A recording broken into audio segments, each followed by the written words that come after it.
While Tesla boss Elon Musk is winding down his time working alongside President Trump, but he may get a big win before he goes. Today, some Texas residents are voting whether to turn the home of his SpaceX headquarters into the country's newest city named Starbase. NBC's Marissa Parra is in nearby Brownsville, Texas. Marissa, good morning. What do you know?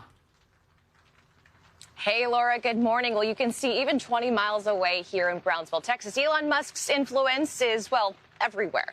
And tonight we will find out if his vision of creating a space town will officially become a reality.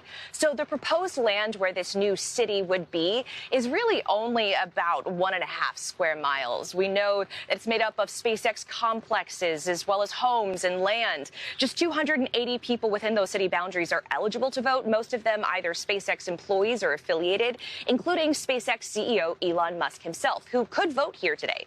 There are commissioners and a mayor on the ballot who are also SpaceX employees, and people I've spoken to who are not in favor of a Starbase city have raised conflict of interest concern between public and private interests and the environmental impact on the local state park, beaches, and fragile wetlands that surround that launch area. Now, so far, we have seen roughly 60% early voter turnout, which is a significant increase from the normal countywide early voter turnout in May, which is about 5 to 10%. So, Laura, clearly high voter turnout, but a small number of eligible but invested voters around here. Got it. So then what does the election timeline look like from here?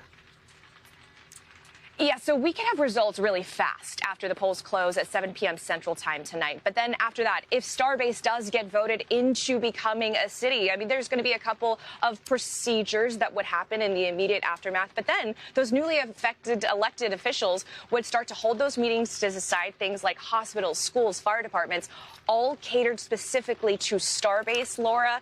And so officially, the building of this new space town would begin in the coming weeks and months, but sometime by the end of the year, Laura. All right, Marissa Parra, thank you for laying all that out. Hey, thanks for watching. And don't forget, you can catch the Today Show every morning on NBC or take Today when you're on the go. Just follow the Today podcast on Apple Podcasts, Spotify, or wherever you listen.